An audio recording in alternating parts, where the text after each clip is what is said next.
Welcome to a very special episode of the Comic Book Strategic Investment Podcast. I'm your host, Nico, and I am joined today by comic book royalty. Jimmy, would you introduce yourself to our live audience? Sure. Hey, guys. I'm Jimmy Palmiotti. I am the writer, co-writer, a whole bunch of comics. Harley Quinn, Jonah Hex, event comics with Painkiller Jane and Ash, Marvel Knights, did with Joe Quesada, Daredevil, Punisher. I've done a lot of books. I think I've inked over 1,000, at least 1,000 books, and written that many, and worked in TV and film, and I continue to work every day, working on Harley Quinn and the Birds of Prey right now, which comes out in a couple of weeks. And so that's what I do. Mostly I'm writing. It's a joy to be here with you. I really want to thank you, not just on behalf of the Tales from the Flipside podcast, but on behalf of comic book speculation and investment. It means the world to us for you to join us. My pleasure. My pleasure. So I had a little bit of time to chat with you before we went live, and you were telling me about how you fell in love with comics. Do you think you could share that story with our audience? Sure. So I grew up in Brooklyn, New York, if you can't tell from the accent. And I had two older brothers and one younger brother, Pete. My brother Pete's in the business, so he does comics as well. And we grew up, it was the late 60s, early 70s, and there was no cable TV. There was 13 channels on your TV. There was no computers. There was no iPhones. And it was basically comic books and movies, and TV, whatever was on TV. But I grew up with a bunch of friends that loved comic books, and we would share them. We would put our initials on the back cover, and we would swap comics and try to read as many as we could. Also, my uncle had a barbershop with stacks of comics, so I'd go in and trade them out. And how I used to collect comics was I made a deal with the guy at the Salvation Army near my house that he would sell me like a giant box of comics for like $5. Like there'd be like hundreds of comics in it for $5. And he used to have them wrapped up in rope. And then I finally convinced him that I'll buy them if you don't put the rope around it. I want them in decent condition. So I used to buy these giant, we're talking about maybe a couple hundred books for $5, which comes out to like a nickel a book back then, or some crazy thing. But so when I was a kid, they weren't really collecting comics. Like there were places that had back issues. There was one bookstore in Brooklyn called My Friend's Bookstore, which had back issues. But people weren't like collecting like they are now. So I grew up just loving comics and reading them, and being one of the artists in the family, I would copy the covers, I would draw them, I would write my own stories, and pretty much I've done that my whole life. I went to the High School of Art and Design in New York and took illustration and comic illustration there. And other than I took a 10-year gap after college and did mostly advertising because comic books don't really pay that well. And then after I think it was like eighth year in advertising, I started getting back into comics again and started doing background work for a buddy of mine, Mark Texera, who was doing Ghost Rider and Punisher. Wow. I knew Mark from high school, so he needed help on the books. And I would go up to the Marvel office every day and work with him at night, trying to hit deadlines and give new samples, my samples to editors every week. And eventually I started getting work, and I've been working ever since. There you go. Oh, it's fascinating. I didn't realize that you had that relationship with Mark Texera. He's another one of the creators that kind of captured me as a child with the work that he was doing on Ghost Rider. Yeah, he's like a powerhouse. Mark's like stuff kind of jumps at you, and his stuff is the Punisher book and the Ghost Rider book he was doing at the time were amazing, and nobody else was drawing 2 books a month. And that's why he had me helping him, obviously, because the deadlines were insane. But he's a force of nature. I still talk to him. We've been friends since high school, so he's just a great guy. I love him. That's fascinating. How have comics changed from then to now? They're a lot more expensive. People treat them differently. Now they're bagged and boarded and all that stuff. Back then, we used to just wrap them in plastic and throw them on the shelf or put them on bookshelves. The books themselves, what I miss is the done-in-one stories, right? So when I was younger, there wasn't like 8-part stories, or there weren't comics that had like, I don't know, 10 pages with like 3 lines of dialogue. You read a comic in 2 minutes.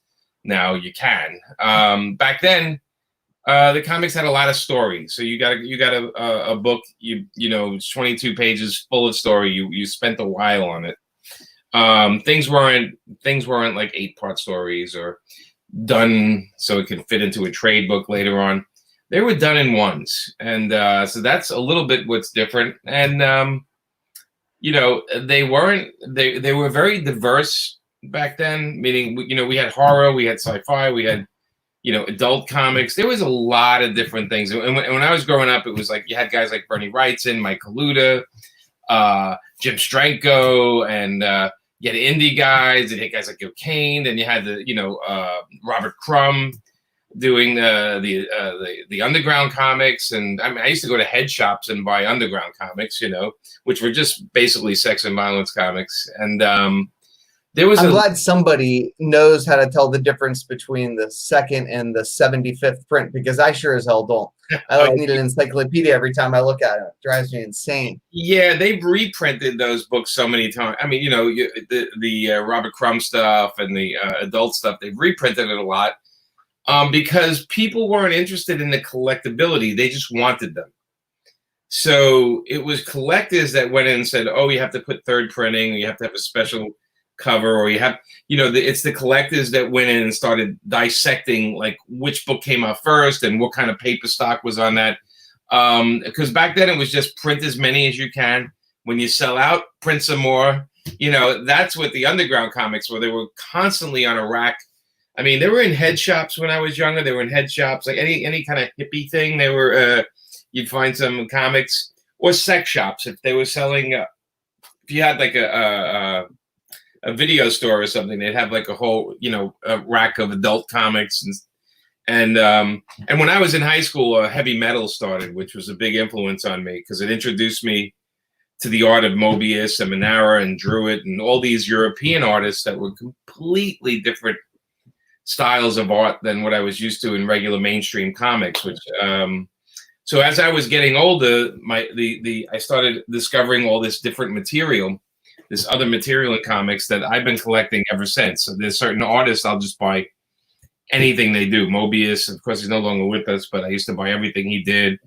So I grew up probably a character and artwork lover.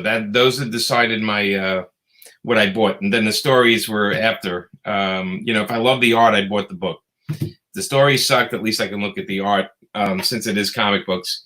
And then with heavy metal, it was an introduction of hundreds and hundreds of artists I never saw before, and which for somebody that draws, it's very exciting. So it was a very exciting time. Oh, that's fascinating. Let me ask you, can we talk about your most recent project? Sure. Pop Kill? Yeah. So Pop Kill is... it's on Kickstarter for, I think, 2 more days. So if you're going to get it, got to run and get it now. It's a book that it's actually a 4-issue series that Dave Johnson and I wrote. And Juan Santa Cruz did the artwork on it. And it is a bizarro book. It's an adults-only book because there's nudity, there's violence, there's bad language, foul language. I mean, it's not... The 16-year-old in you will love it. The 14-year-old in you will be crazy about it. But realistically, it's made for adults. And it's about conjoined brothers who are separated and they hate each other. So they decide to create competing soda companies. And they just hate each other. And the basic story is about the people they hire to try to screw each other. To try to ruin each other's business. And it's a little bit of spy versus spy. mixed in with a lot of violence and some sex, and it's crazy and it's fun. And Dave's cover right there just kind of captures the feel of the book. You know, it's got the pretty ladies, it's got the spies, it's got the violence, and Pop Kill refers to obviously the soda companies. Yeah, it looks awesome. Yeah, it's a fun book. I mean, we have there's some the digital level, because we hit a bunch of stretch goals. Honestly, if you even back it for $5, you'll get not only this book, you'll get another book, Twilight Experiment, and you'll also get a graphic novel, because we hit these stretch goals. So everybody gets a piece of everything. So even if you go in for $5, you're going to come out with 3 digital books. And then you did more for our listeners in like 5 minutes than I think we've done in 5 years. It's a big deal. $5, you get 3. You get a book and a graphic novel. Yeah, you get a graphic novel and 2 books. Wow. So you get Pop Kill #1, you get Twilight Experiment #1, and a mystery graphic novel. Which it means I'm saying it's mystery because I haven't decided which one it is yet, but it's like one of the ones I've done. And then we have the actual paper edition, so you can get the actual comic. Comes signed by me for $20. It's the actual book, and then there's other levels. If people want to check it out, it's like I said, it's 2 more days on Kickstarter, and I am sending it to the printer Monday. So we're hoping to not only get it into people's hands as soon as we can, but if you back it, once Kickstarter processes the credit cards and stuff, we're going to send the books that day digitally. So everybody's going to get the books like right away. So this is not going to be a Kickstarter where people have to wait a long time. You're actually going to get your stuff right away.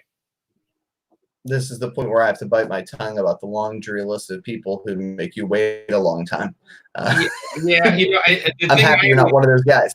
I wish that Kickstarter had a rating for people, because I'd be very proud of my 4-star rating, and then the people that don't deliver can get their 1 star or a half star, or, you know what I mean? Because I wish there was a rating, because this is my 13th Kickstarter, and I've delivered every single book to every single person. Even if it got lost, even if it got damaged, we replaced them. There is not a person that backed something I did that has an actual complaint, because I treat it like I treat it like I should. It's the customers are the most important thing to me. So I make sure every single person is insanely satisfied with the Kickstarter each time.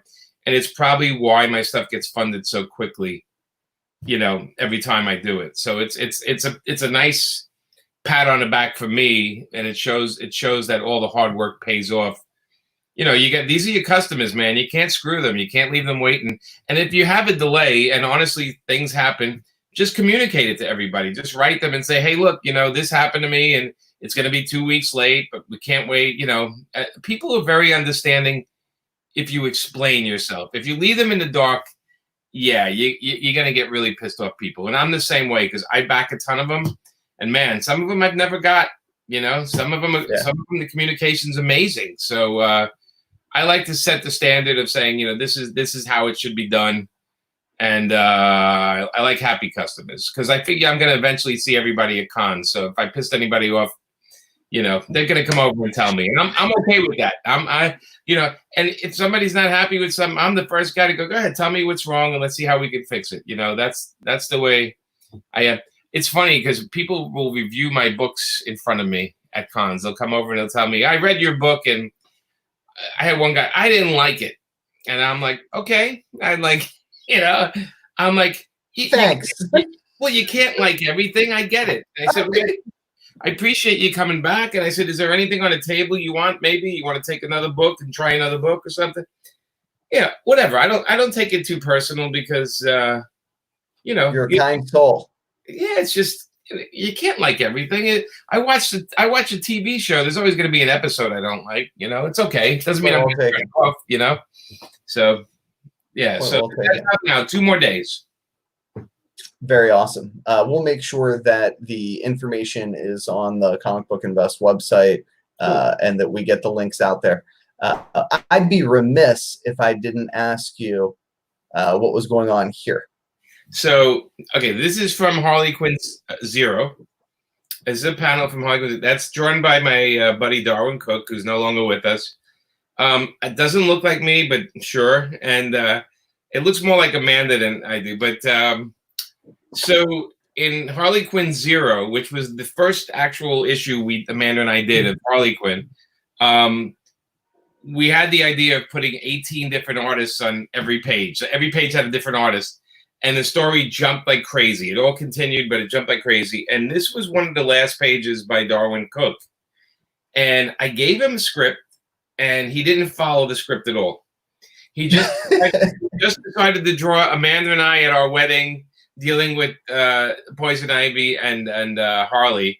And it came out hysterical. And, of course, we had to rework the dialogue to fit it. But we got the page, and we're like, all right, if Darwin wants to do that, he could do whatever he wants. It looks great. And he did that. I think the funnier panel is the one where Amanda's punching, them. But it's kind of hysterical. And that's how Darwin saw me, I guess. He saw me as like that guy. I look like a little bit Stallone looking over there with the droopy eyelids and the I miss that guy. You guys look perfect. Tell me about Darwin Cook. So Darwin was a guy I met years and years and years ago. We hit it off right away. I met him in Chicago, I think, the first time, and then we hung out in New York. We became really close friends. I moved down. I moved down to Florida, and he actually bought a house right near me in Florida, so he could hang out in the winter. Look, I should get on the side of this. There it is. He came down and lived near us. That was like the ultimate compliment. And we worked a lot together. Whenever I needed a cover, he would be there to do a cover for my books. He drew a bunch of Jonah Hex books for me. He did the G.I. Zombie covers. He worked with Amanda on Silk Spectre. He's a great friend. He smoked and drank a lot, and he smoked a lot. And, of course, he eventually died of lung cancer. I think he was 52 years old, which broke all of our hearts. To see him go through that, you don't want to lose a friend that young, and the industry lost a mega talent with him. The guy was everything he touched was great, but we lost a good friend. He was just a great guy. I loved hanging out with him. He lived life really hard. He was hard on himself. He was honest to a point. He would tell you exactly how he felt the minute he felt it. And he was like gasoline and fire mixed. But he's one of those rare people. He's like, he made an impression on people. People met him and they were like, wow, they either loved him or they were scared of him. But the artwork, everyone loved the art. There was something he's able to capture what we love about superheroes in his drawings. He captures the core, the feeling that it's great to be this character, and there's a certain joy and happy energy to his work, the superhero work, that to be honest, a lot of comic artists can't capture. So he's very missed. I mean, there's something in every room in my house that he put in the house. He either gave me or he would just come in and put it on a shelf. But after he passed away, I noticed one day when I walked from room to room, even in my bathroom, there's a picture of Jonah Hex in an outhouse. But every room, there's a piece of artwork or something he did, a table he bought for us or a glass, something. I think he was sneaky that way. I think he planned that. That's beautiful.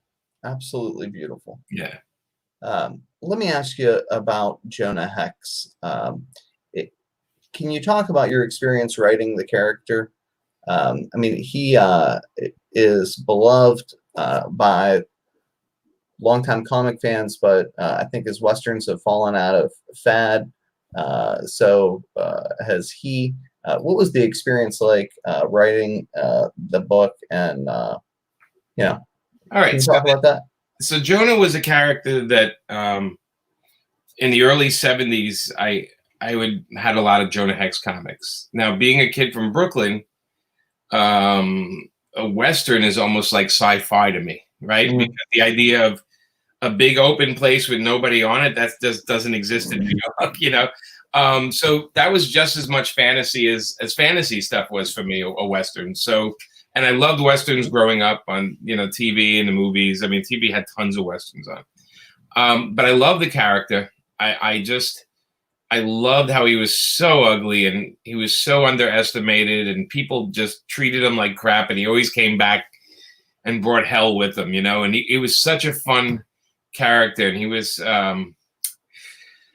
and for years, I just bought every book. I still have every Jonah Hex comic ever made. And Wow. I used to meet Tony DeZugna at the shows, and he was one of the original creators and artists. And then when I started working at DC Comics, I pitched Jonah Hex with Justin Gray, who was my writing partner at the time. And we gave Dan DiDio was in. We gave him a pitch, and Dan said, "We're not really touching Jonah Hex right now." Brian Azzarello said he might want to do it, so we're holding it for him. And Brian was one of their bigger stars. I wasn't.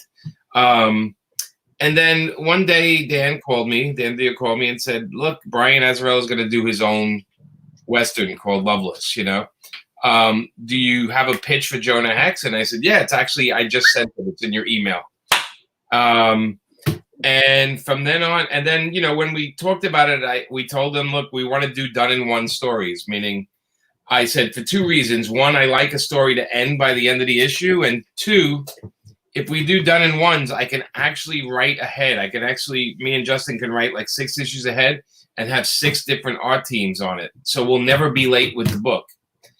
And to that point, the book came out 70 months, right? Because it was 70 issues, the first series. Only the last issue was late because they hired somebody I didn't approve to do the book, and it was late. But 69 issues came out in a row the first week of every month. For 69 months in a row. And I had some of the best people in the world working on the book, and very proud of it, and when the New 52 started, they gave us All-Star Western, and that lasted another, I don't know, 18 or 20. I can't remember how many issues that lasted, but I did have Darwin do the 50th issue. Darwin Cook did the 50th issue of Jonah Hex. He did, I think, 28, and then he did the last issue of Jonah Hex too. That was one of his last books before he passed. He worked on the last issue of Jonah. And it's just a run. Look, it's what it is. What Westerns are. It's like they come back every couple of years. They always come back. All of a sudden the Coen brothers do True Grit, and then there's like 10 more Westerns come out. Somebody takes it and then turns it on its head or does something creative, and then they come out again. So Jonah will pop up again. I have no doubt. Yeah. Well, it probably won't be me doing it, but hopefully it'll be somebody that loves the character as much as I do. It was one of those books that it never sold well, but DC kept it coming out because they said it was a quality book. So they kept it coming out. And Dan DiDio, I thank Dan DiDio for that, because no matter what the numbers were, he said, let's just keep doing it. Let's just keep doing it. He liked the book. And that's half the battle. I have that cover is on my living room wall. Wow. I bought the original from Frank Quietly. And I proudly hang that in my living room, which looks a little Westernish, my living room. So very cool. Yeah. You watching Westworld? I watched the season and a half. So I'm going to catch up because I'm going to start the HBO Plus soon. I canceled my old HBO after Game of Thrones, and but HBO Plus starts in a couple of weeks, so I'll be able to catch up. But I did like Westworld. I mean, it's a different concept, but look, I like any Western. I got to be honest with you. There's something really relaxing about watching Westerns. They're very basic. Today, I just watched The Quick and the Dead, the Nice. Sam Raimi one with Sharon Stone and Gene Hackman, and that's such a fun movie. So very cool. Very cool.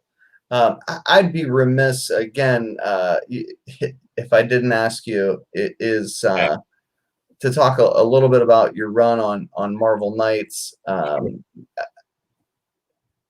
Is it your proudest achievement? No, but I'm very proud of it. I mean, legitimately, it's been the foundation for I, I believe why is Joe's name? all of the Hollywood movies. I think it Well, changed the tone of comics. yeah. So with Marvel Knights, I don't know why it says Joe's name so big, by Joe Quesada, but I don't get that. But he's the editor in chief or he's the publisher, so that makes sense. So Marvel Knights was basically Marvel was in Chapter 11. They were canceling a bunch of books. They were canceling Daredevil and Punisher at the time. They were going to cancel a bunch of books. And Joe Calamari, who was the president of Marvel at the time, wanted to try something new. And they asked Joe and I to come in. And they said, if we give you guys some money, what could you do? And we came up with the Marvel Knights name and said, look, just here's the 4 books we want. Leave us alone. Let us do these 4 books. Let us do computer coloring, because they were still using some old coloring process, and our stuff was computer colored. And I said, let us just get the right teams on the right books. And Joe and I, it was a passion project, but it was basically our motivation was, let's show Marvel Comics that we can make better comics than they make. It was like an ego thing, it was like our challenge. We're gonna make books better than they make them. You guys got the job done. Yeah, well, I mean, that's potluck. You can either fail at it or do well. We actually did well. And Kevin Smith, the director and writer, he owed us some favors because we helped him on some of his movies. So we got him to do Daredevil, and and then we just had a blast. I mean, between Black Panther and Humans, and it just was a great time. It was also the time before all the superhero movies, right? Because it was right before. And what we did was, with Marvel Knights, we told Marvel, we're going to go out and we're going to put our face on the books. We're going to be the Marvel Knights guys, me and Joe. So we did like morning TV shows, and we did like interviews. We did MTV, and we went out, and and Kevin Smith went out as well. And we said, you know what? Our plan was, hey, comic books are cool. You should love comics. If you don't read comics, you should read comics now. Read our Marvel Knights line to get started. And it actually worked. People bought every book we did. They bought them like every month. They bought all 4 books. I know I sure did. Yeah, well, thank you. And then as we went, we started getting approached by a lot of the TV and movie people, which we shuffled off to Avi and all those guys, because that really wasn't our job. I remember, because I'll tell you a funny story. I had a dinner in overseas in Europe. I was in Monte Carlo, and I had a dinner as part of this thing, and I sat with Wesley Snipes at the table. And I met him before, because I met him at a party when I was doing Marvel Knights. John Singleton invited Amanda and I to one of his premieres, and Wesley Snipes came up to me and he says, "I want to be Black Panther. Make that happen for me." And all I did is I just said, well, here's the number for the guys that handle that. And we had a lot of that happening. Like people wanted to, all of a sudden they were like, let's make comic book movies. And so I'll say that everything. Yeah, so Marvel Knights kind of changed the way people looked at the Marvel heroes. Plus, it was a bunch of books done by New Yorkers, so they had a really New York feel to them, like Stan and Jack had way back when, and they felt very urban and very modern in a weird way. I mean, this cover is so wonderfully ridiculous. Look at the wires on Daredevil's thing. I mean, Spider-Man would just trip the minute he moved. It's ridiculous, but there's this wonderfulness to it, this wild movement to it that we were just trying to do something different. We were trying to convince people that comics were cool. And after a couple of years of that, we really succeeded. So I'm very proud of it. Yeah. I have just been talking nonstop about your work for the Big Two. Do you think you could talk a little bit about Painkiller Jane, your seminal work? Yeah. So right before Marvel Knights, Joe and I stepped out and we did our own books. And Painkiller Jane and Ash were the 2 main books. We did like a thing called 22 Brides, Kid Death and Fluffy. We did a whole bunch of other titles, but Ash and Painkiller Jane were our babies. And we took our money we made from Marvel, doing Marvel Comics and DC Comics, and we just did our own comics and published it, and we got lucky. We found an audience. Ash was a fireman superhero, and Jane was an indestructible cop. And we were trying to do something a little different than everybody else was, with these two books. They definitely, Jane had a very adult slant to it. I mean, Jane was a bisexual character, and that was what, 94, and so her sexuality was part of who she was. And with Ash, there was never a fireman superhero, which we didn't get. Like, we came up with it and we were like, wait, there has to be other fireman superheroes. And then there weren't any. And we're like, oh my God, we actually hit on something that makes sense. And for those who weren't around, Ash was the commercial success, right? Of the two initially. I mean, out the gate. They both did really well. They both, Jane had an audience, and Ash, like, people who bought Ash bought Jane. It was sort of like what we learned in Marvel Knights. If you create a line, they want to buy the line. We're not putting 400 books out. We were only putting out 3 books. So people bought the line. But Ash was the big one. Wizard Magazine had it on its cover. Collectors were buying special editions of Ash. We had, like, foil editions. We had all that crazy 90s crap on it that the collectors have. We even had a cover that had sketches on it, limited sketch covers. And I don't even have any of them. I see people, I sign them at conventions, and I'm like, but it really caught on so much that we actually we got a call from DreamWorks. It was David Geffen, Spielberg, and Jeffrey Katzenberg, and they flew us out to LA, and they made us a deal, made us an offer we couldn't refuse on Ash. And then years later, Sci-Fi Channel approached us for Painkiller Jane, and we did a 2-hour movie, and then that did well, and then we did this series with Kristana. That was a 22 one-hour episode series. Again, they didn't really follow the book. They followed the idea of the character, but they kind of created their own thing. But it was fun. I got to write an episode. I got to co-direct, and I got to work on scripts with them, and it was like going to film school while they were actually filming for me.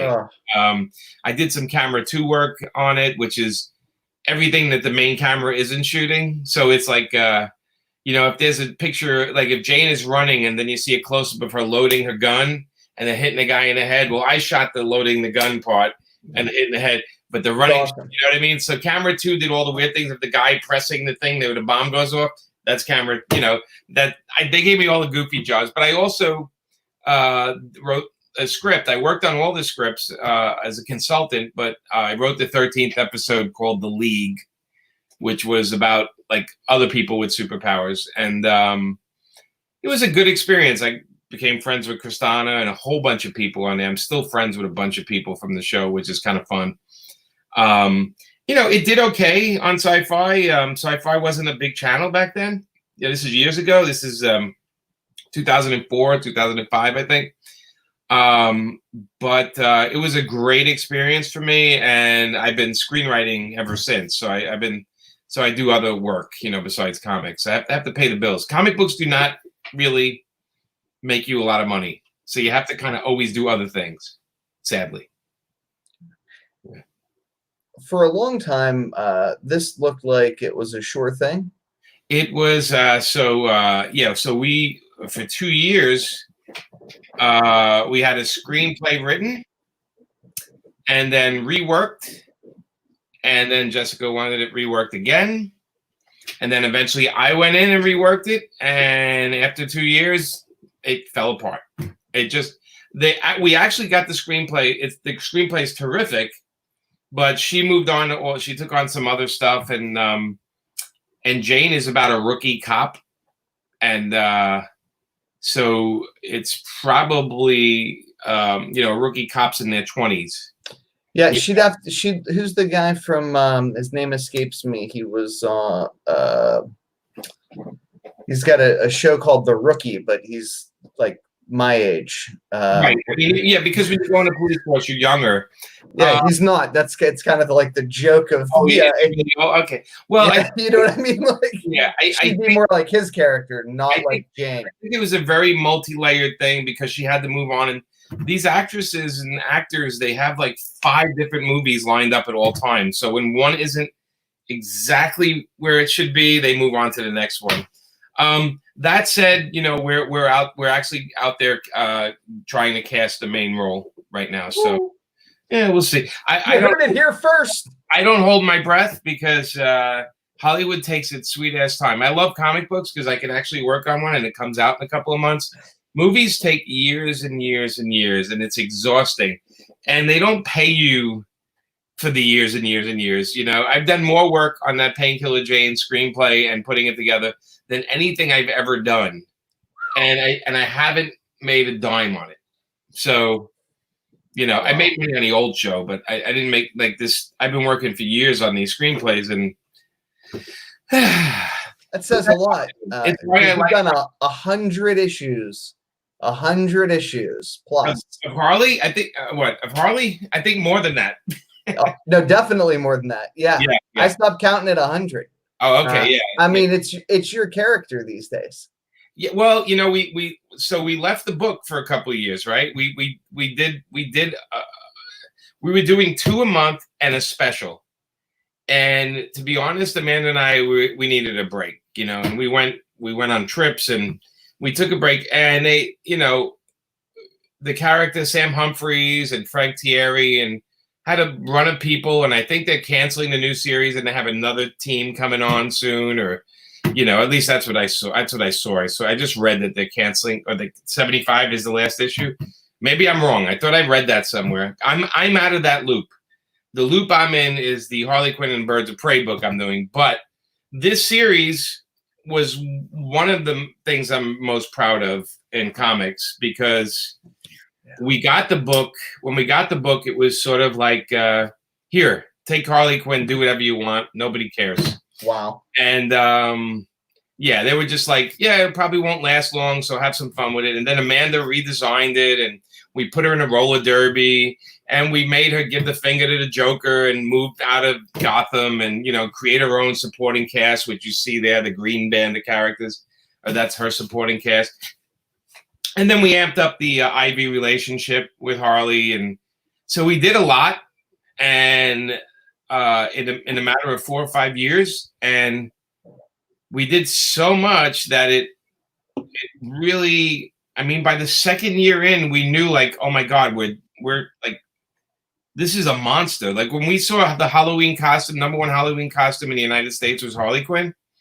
We were like, okay, this is a monster. You know, we did an Entertainment Weekly thing with Harley. I mean, we were working so hard on this book because it was like Amanda and I killed ourselves on this. This character, we gave it our everything. It had our sense of humor. And I always tell people, and, you know, they don't want to admit it so much, but she is the Bugs Bunny of the DC universe. If you look at her and read the book, it's Bugs Bunny.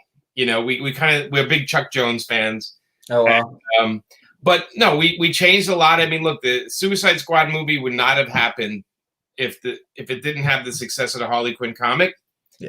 And of course, the Birds of Prey movie, of course. I mean, there's so much of our book in that movie and the animated series. I mean, it keeps going on.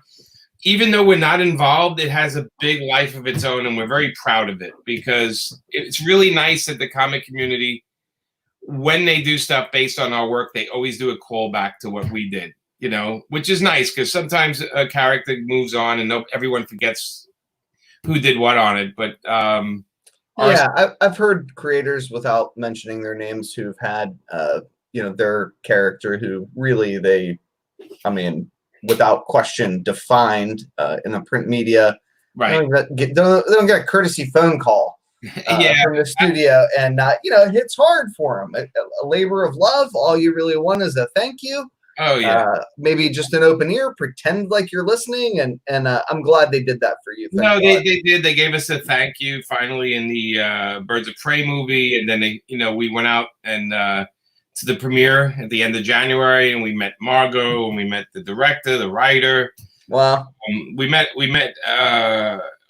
everybody, and I got to hang out with Rosie Perez, which is another Brooklynite. So No way. we had a good talk there. Yeah, it was fun. So very proud of Harley, because I think the stuff we did will be around for a long time. Proud of what Amanda did, and Chad Harden on it, and John Timms. I mean, we had the best two guys in comics with Chad and John, because these guys we had to do 2 books a month, and they were hustling. They were getting it done. I don't know if you remember, it came out every other week. And then we would do an annual. We do like these specials, like San Diego Comic-Con special, or Scratch and Sniff book, or Valentine's Day book. We kept doing. I'm telling you, I never worked that hard in my life, and of course, I needed a break afterwards. But that said, we had a beat. Amanda and I have a beat to the character when we do it. I felt bad for anybody that had to do the character after us, because we had a certain beat to it, and I knew whoever was going to handle it after us was going to get a little shit, because people were so used to the way we were doing it. And and of all the things to write, humor is the hardest thing to write in a comic book. You can write horror, you can write violence, you can write superhero fights, but humor, man, if the humor's off, it falls flat and people don't want to read it. So humor is a very delicate thing. There's a reason why they don't make that many movies that are comedies anymore, because they're very hard to write. You don't see movies, you don't see the Animal Houses, you don't see the Eddie Murphy movies that are super fun. Remember, there used to be a lot of comedies. Absolutely. And now there's none. Now there's next to none. Because comedy is really, really hard to write. Even on TV shows, when you have a bunch of good writers like Big Bang guys, or Seinfeld, or The Office, or something, all of those people have jobs for the rest of their lives on other shows, because they can do it. But man, when humor falls flat, it's bad, and a lot of TV shows die because of humor.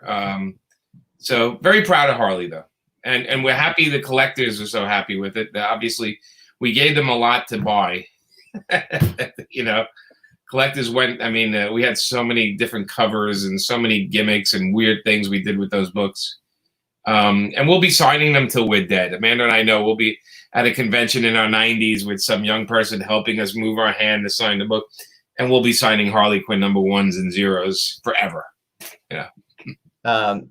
Can you tell me a little bit about those early days of Valiant?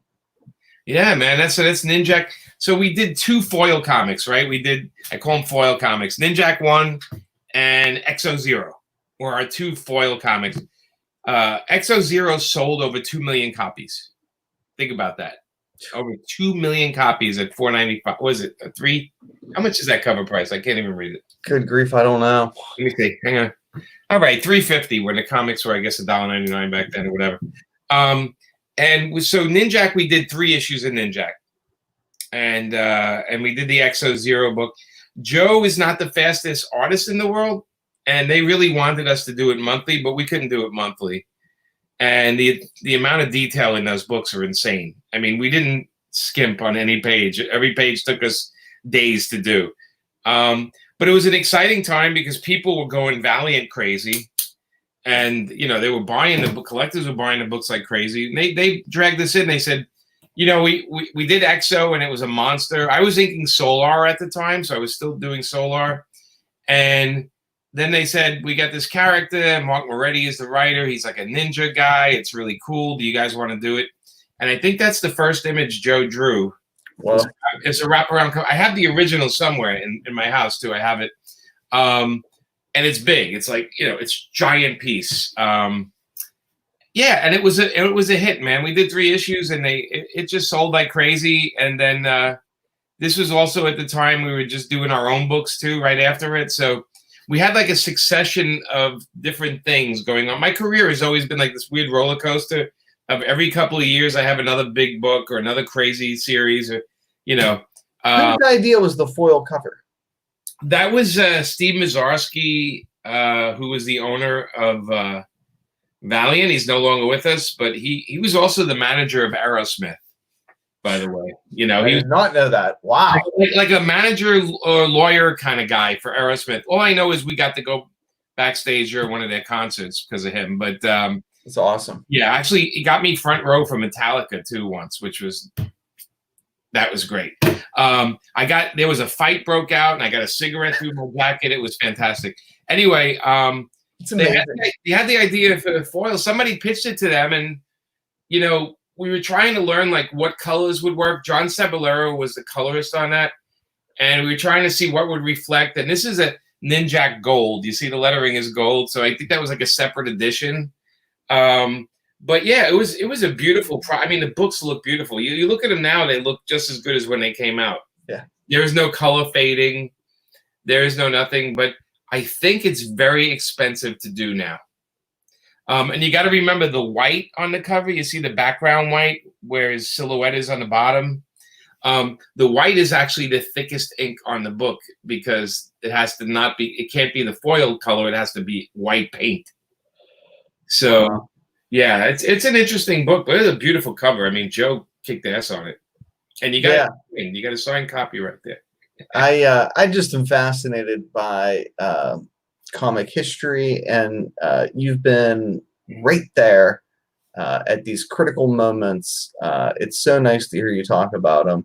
I know you're a collector as well. You shared that with me. Well, I have the big black monolith from 2001 comes and shows up in the middle of my living room every time I'm going to do the next project that's going to take me further.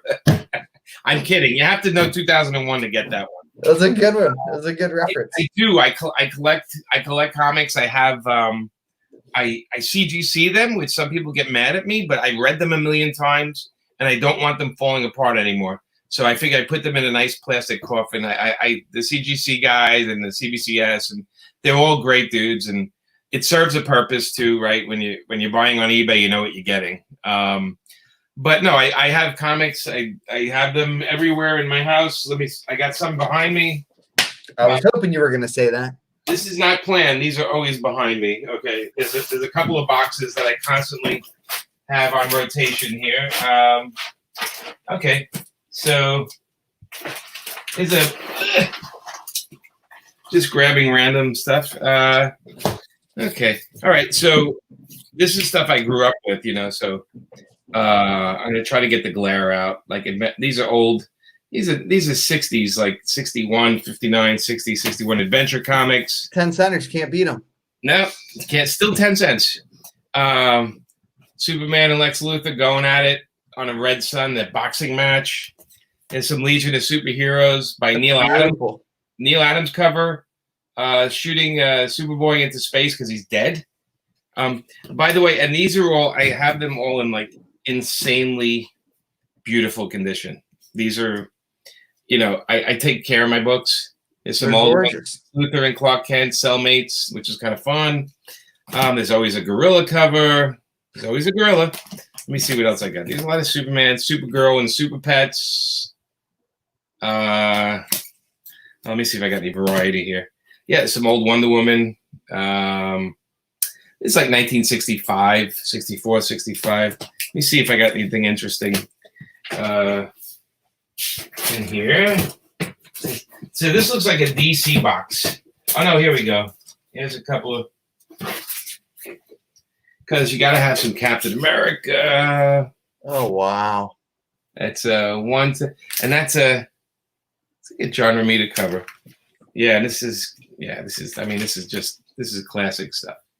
Oh. I love the old books because now I'm a Golden Age guy myself. I like silver, but don't get me wrong. These are silver, and the Supermans were golden. But the Captain America is considered silver, right? Because it's 60s. From Romita on, I think. So hang on, let me just check my other box here. I don't know what's in. No, I know this is not interesting to people. I don't know. No, this is fascinating. It's like a window into the mind of what a creator in the industry collects and preserves.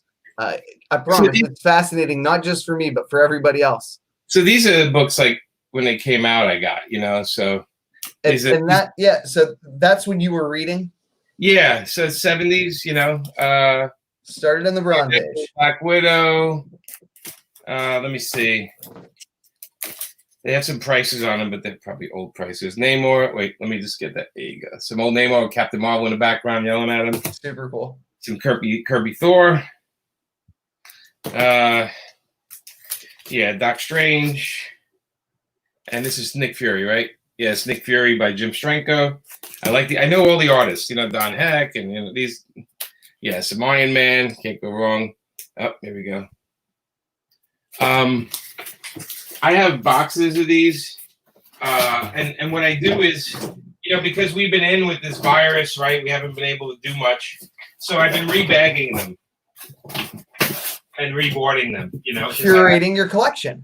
Yeah, because I haven't touched a lot of them, and those I haven't done yet. Those I have to do, but I haven't touched them for I think 14 years. So wow, those boxes back there, I haven't looked at them in 14 years.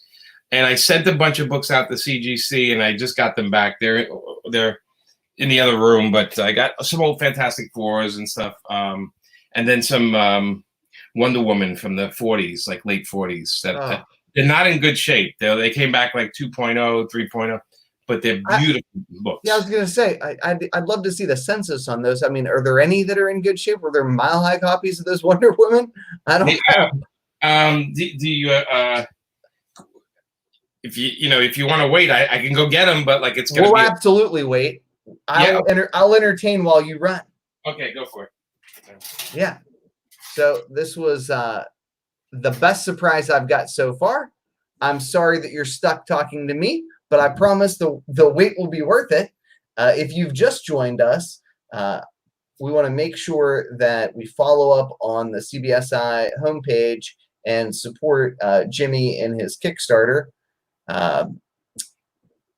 This is the graphic for the book. Pop Kill is his new Kickstarter project, and basically, I don't want to spoil the plot for you. I'm only as familiar as what Jimmy's already shared with us, which is essentially that it is a show or a comic rather about two conjoined twin brothers who are now business rivals. Anyway, more information on CBSI. Back to the man himself.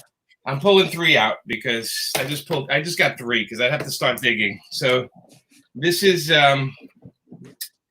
Sensation Comics from number 56 from 1946. DC Comics. I'm gonna try to get it. So, okay, there you go. Oh, it's gorgeous. Okay, that's a 4.5. It's in great shape. Yeah, it's in beautiful. I actually think they rated it low. I was gonna say that presents really well for a 4.5. Well, I don't know what the gripe is, but it says off-white pages. That's about it. I don't know. Should have been higher. I have to pay off some people. I don't know. Makes sense. Okay. Makes sense. This is from 1944. So we're at war. This is Superman number 27. There you go. Let's try to get it's hard to get it without the reflection. So it's gorgeous. And that's beat up a little bit. That's a 3.0. Yeah, but again, it presents really well for the 3.0. Like there's line damage, but it doesn't impact the color at all. The best thing on this is it says, it feels like the cover is going to come off. Look at that. It says from the collection of Jimmy Palmiotti. So, yeah. It says 2 center wraps detached. I don't know what that means. Maybe your 2 middle wraps. Yeah. Pulled off the staples. Yeah. Okay. I mean, it's from 1944. We're lucky it's not a bag of dust. Amen. And then this is the last one. This is from 1945. It's Sensation Comics number 45. It's a 5.0. Let's go that way and let's go that way. Yeah, you can kind of see it. Wow, that's a great cover. Yeah, it's beautiful cover. The horse is kicking what looks like a Mexican guy, which I don't know how politically correct that is, but the Mexican guy's getting a horse kick in the air. Oh no, she's pulling him off the horse. I see. Okay. It's fun. And then there's an Ever Ready battery ad in the back. That's awesome. Boy, the color strike's great on that book. Holy yeah, crap. the reds are insanely intense, and yeah, man. I mean, this is like, I had some of these, some I bought, some I had, but to be honest with you, like, I wanted to put them in plastic because in the CGC, because they were getting a little ragged in the books, in the bags I had, you know. Yeah, they just present so much better. Yeah, yeah. So I mean, they just do. I know some of the guys are going to jump on here in about 5 minutes, and we hope that you'll stay, for a little bit and chat with them. That would be amazing. You're obviously not obligated, and we certainly appreciate you being here at all with us. sure. But before they jump on, can we talk about the original art that you have over your right shoulder that you shared with me? Oh yeah. I gotta. I'm gonna take it out of the bag because there's a little reflection issue. All my lights are above me, so that's why the light's so weird in here. Okay, let's get this out of here. Wait till you get a load of this. Okay, so this is from Legends of the Dark Knight, issue 101, and it's painted by Kevin Nolan. Let's get it right here. There you go. If anybody that remembers that cover, that's the original painting. So that's it's kind of cool, huh? Takes my breath away. Yeah, it's a cool looking Batman, but he's metal. He's all metal. This would be like Scott Snyder's metal Batman. Way before Scott did it. This is a nuts and bolt Batman. That's pretty awesome. I'm a big Kevin Nolan fan. And I do have art, I collect art. I have different artists I like. I used to have a bigger collection, and then I wanted to buy a house, so we sold a lot. I sold a lot of pages. I sold all my my Dark Knight pages, my Watchmen pages, and oh my goodness, I had a Lobo cover that was beautiful by Bisley. Wow. I sold them all and bought a house. So hey, that makes sense. Yeah, so. I get the privilege of talking to people who have been the bearers of those kinds of treasures for some periods of time. I had Steve Borick on here, listening to him talk about the books that he's had in his possession. Takes my breath away, and hearing you talk about that kind of original art, wow. Yeah, Steve's done a lot of books for me, in CGCS, and he's a great guy. Yeah, we'll have Matt Nelson on the podcast in June. Great. We're obviously big fans of third-party grading, if for no other reason than they tell you that book's been restored, that book's been trimmed. We think this is a 4. And I get that. They told me one of the books I had somebody touched up on it and everything, and I'm like, okay, whatever. I don't care. It's not like I'm selling them, So I get why people get crazy, but I'm like, the books from the 40s, if somebody went in with a little blue and put it on, it's not the end of the world. You know what I mean? Now, you live, or you have an office in a comic book shop for some period of time? Yeah, no, I do. It's today. Now it's. I'm not in it right now. But that's cool. I'm in my house. My office is in Emerald City Comics. It's a giant shop in Clearwater, Florida, and I live down in Florida. And my office is in the back of the store. People come in once in a while, ask for me. If I'm back there, I'll sign some comics for them. I usually sign all my books for the store, and they, for free. People can come in and get them. That's neat. I've had the comic shop. I've been there for a couple of years now, at least 3 or 4 years now, and I get to watch them order, and I see what's selling and what's not selling, and they have a lot of back issues. I mean, that store has killer back issues. He has 2 walls. He has one big wall, and it's all old Marvels, and they got one big wall, and it's all old DCs. And he's constantly putting new books up. I honestly think 1/3 of the business is collectors' books on the walls. Sort of like Torpedo Comics and those guys. They really take a lot of pride in the in their books, and it's a store that has so many comics. I got to be honest, if you're looking for back issues, He's got 4 rows of just back issues, tons and tons of back issues. It's a comic. It's as big as a supermarket, is what I'm saying. The store is giant, and it's in a giant warehouse. That's why I have an office in the back, because the place is so big. And then they have a whole gamers section for people who play games. They have a gamer thing where people can sit and play. I don't know how much they're doing that now, but hey, Brian. How you doing? Big fan, Jimmy. Nice to. I'll introduce myself real quick. I'm Brian, obviously. So big fan. Couldn't pass up the chance to jump on at this moment. So I'm just chilling, listening. You got a Bigfoot shirt on, huh? I do. This is I'm a Bigfoot fan, and obviously I'm a psychedelic fan at the same time. So there you go. I saw that. The Bigfoot. Look, he would be eating mushrooms. Makes total. I usually have a Bigfoot hat on, so it's very rare that I have a Yankees hat on. But Frank Thierry insists I have to wear this, so I do it. Hey, for Frank. You got to do what you got to do. And Pete, I like your furniture behind you, man. Oh, thank you. I sit amongst my books. Yeah. I'm sure everybody feels safer that way. I do. I can't tell you how much we love hearing creators talk this way and talk about their collections and stuff like that. This has been an amazing show. I've been geeking out in the chat. Awesome. Yeah. Ben, hey Ben. What's going on, man? How are you? All right, so you're a deadhead, huh? Just a little. I'm going to leave you in the capable hands of my friends. Thank you, Jimmy. It's been a real honor and a treat. I promise you are in good hands. All right. Sounds good. Take it easy, Nico. Just want to say thanks for coming on. Thanks for taking time out of your night and coming on with us. I played. My wife probably wants to kill me, but she'll get over it. That's how it goes on day whatever, a quarantine, whatever the hell we're doing, right? So where are you guys from now? All different places? I'm in Mass. Boston? I'm in Phoenix. Jersey.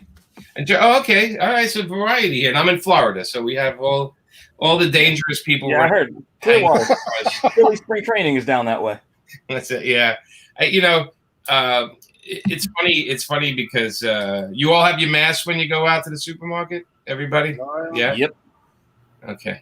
Because I have friends of mine that work in the field, medical field, and they have good talks with me about what I should be doing and what I shouldn't be doing. So I'm staying right on top of that stuff. Amen to that. We have a lot of people who work in the industry that are definitely need to be heard. So it's kind of nice to hear from people that know the inside stuff, because it's hard to know what to believe. No, and we had my friend's whole family got it. The kids, the parents, they're on their way out. They've had it for over a month now. The only residual, because they're all young, right? So the parents are in their late 30s and the kids are young. They're young, like 8, 12 or something like that. But the kids have what they call COVID toe.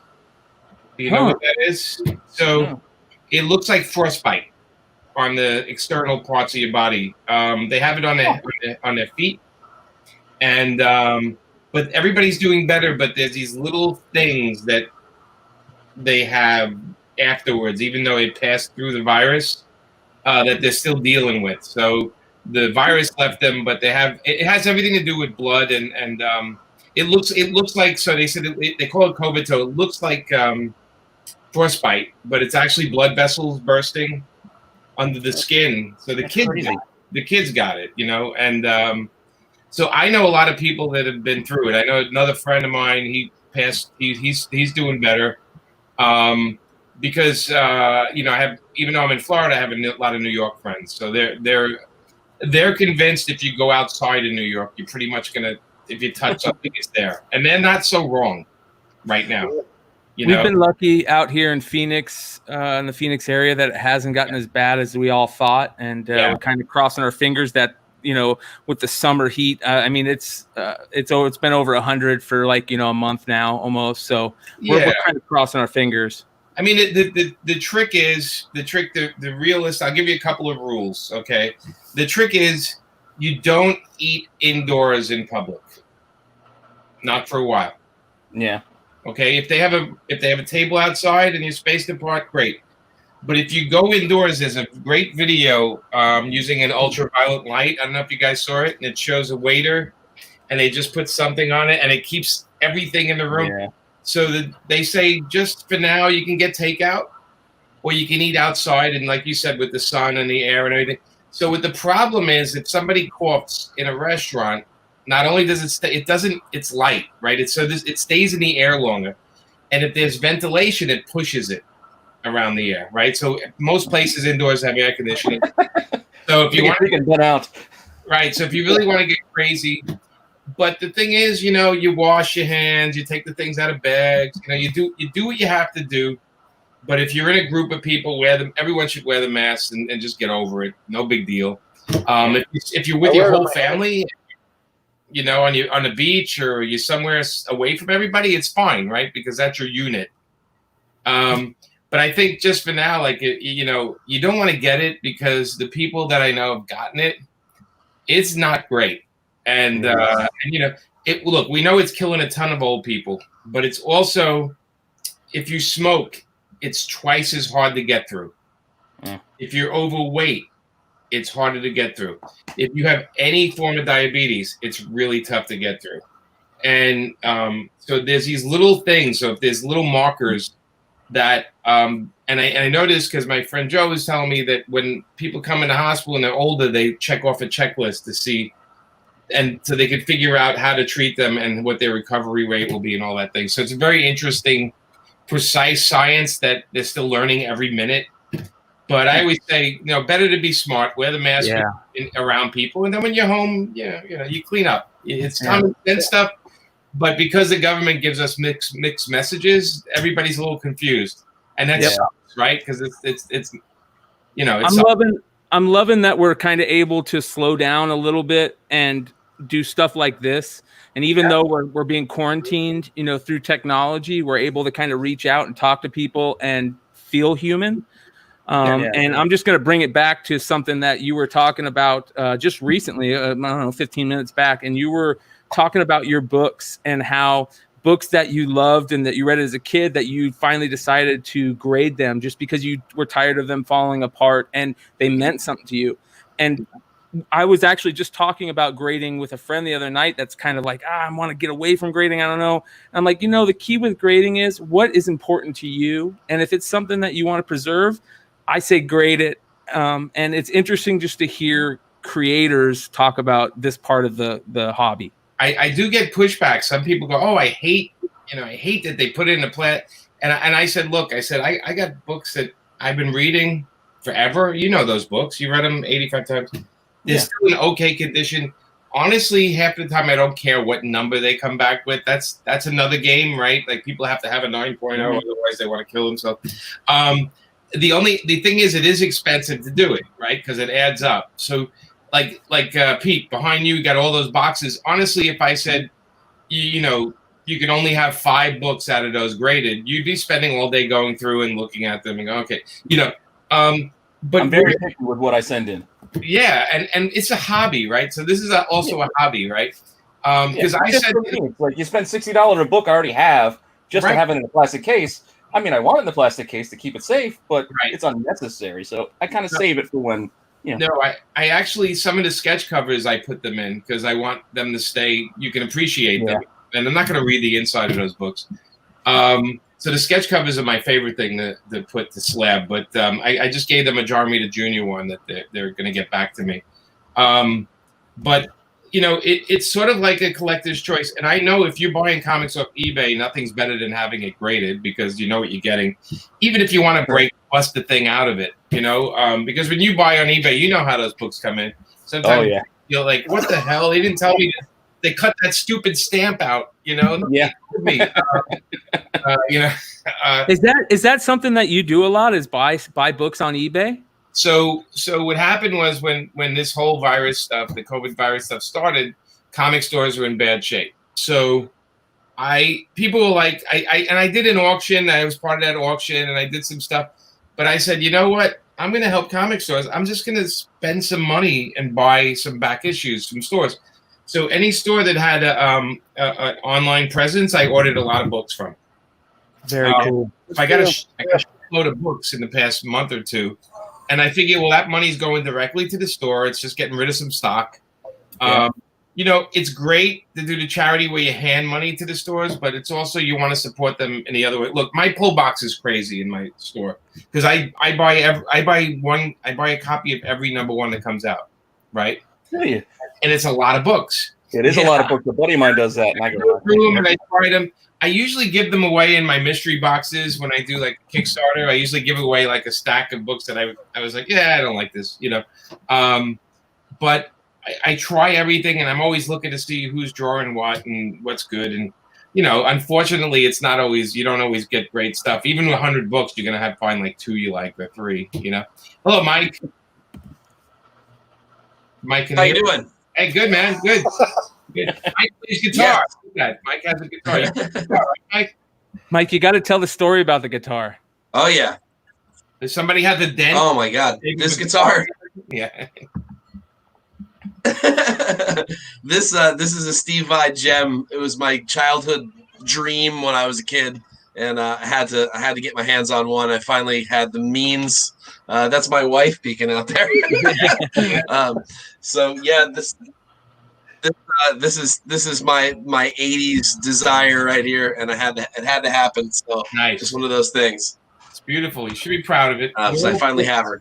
We're proud of our craft. I am very. Yeah, man. I want to say Yes. it's really nice to see someone react the way you did, Jimmy, when you talk about your comics, your collection. Like when you were pulling out that Golden Age stuff, my jaw was hitting the floor, and it was nice to see you just had the biggest smile. Like, just fixated. Honestly, if I could hang them on the walls, I would look at them all day, but I would probably be out on the street in hours.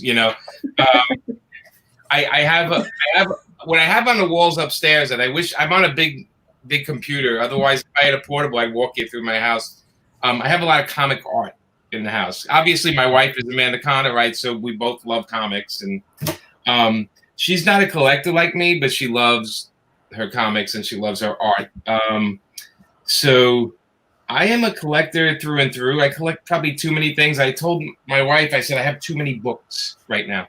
Like books, not even just comics. I have just there's books everywhere on the floor here, and I don't want to get rid of them. It's really hard to let them go, to decide which one should go. Yeah, they're very personal, and especially it's funny that you're talking about books because a buddy of mine just brought over a box of all the first American editions of like the Harry Potter stuff. And he said, you wouldn't, I mean, this stuff is worth some money. And we've talked about it on the flip side before, talked about first edition books like, from stuff like the Fight Club. I think John bought a Fight Club book, a first edition of Fight Club. Right.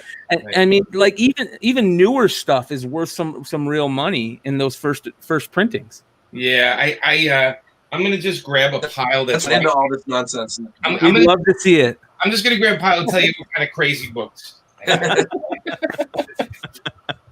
This is the type of stuff that's exactly how I got into all this collecting craziness. All started with rare books for me way back when. First editions like Victorian authors and stuff. Oh, yeah. I'm just grabbing what's on the floor, right next to me. Hell yeah.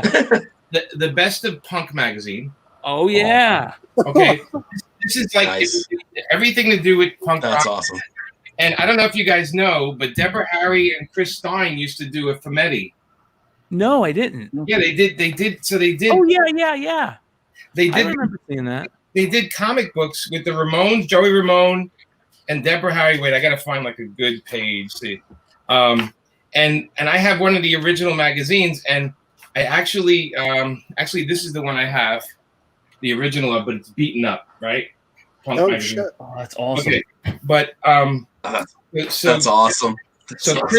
Chris Stein from Blondie would shoot the pictures. So that's him and Deborah Harry. And oh wow! Right, and I actually on Twitter I started a conversation with him, and he said, "Oh, you got to pick up the Best of Punk magazine book," and I was So I went and bought it. Okay, and then like now I got to go buy it.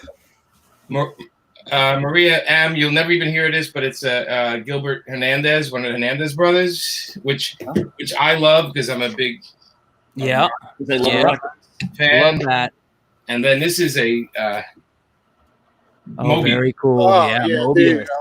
And this is just a stunning. Well, that's how is this R-rated or can we? No, you're good. You're good. Yeah, because it's yeah. I smoke pot sometimes, so you're good. No, I'm talking about this. Some of the stuff in here. Let me find a page that's not so raunchy. They're all raunchy. How about that? It's great. It's art. It's all beautiful. It's like amazing Mobius. Oh yeah, no, that's fantastic. Yeah, it's got to be Mobius. That's amazing stuff. Be big pages like that. But you run out of room, man. It's like I want, Yeah. Well, we were just talking about that with the omnibuses and the absolute editions. That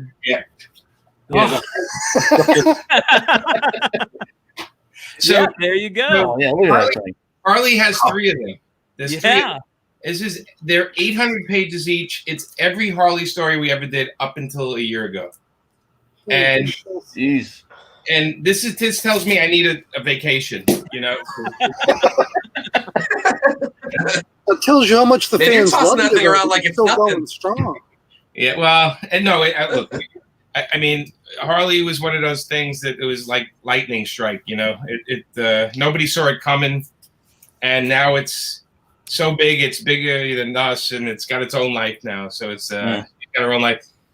Although I'm one of the people that loved the Birds of Prey movie. People had problems with it, and I sat there and I said, it's an adult movie. It's R-rated. People are cursing. People are smacking each other around. I thought it was fun.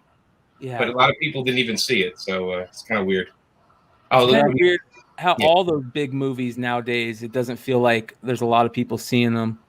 I don't think it's because of the Harley movie flopped. I just think there's a lot of the Birds of Prey movie flopped.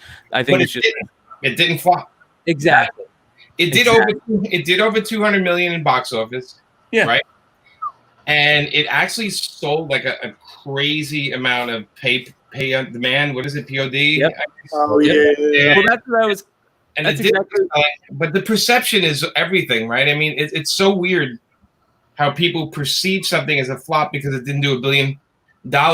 But what does the money have to do with calling it a flop? I'm like, did the movie work or not? That's whether it's a flop or not. I'm not. That's not coming out of my pocket. My ticket's still the same $10. Yep. To me, if the movie was good or not, that's That's kind of what I mean. Like it feels like nowadays with the way that movies, you say whether a movie is good or not is how much money it makes in the box office, or if somebody else says it's making money. But there's so many good movies out there these days that don't make the money that some of these old Star Wars movies before the internet made. Or oh man, how about this? Look at the top 10 movies. They're like 8 of them, money wise, not top 10. Oh, and it's all recent. And 8 of them are like crap, or kids movies that you're like, you saw it once and you'll never see it again.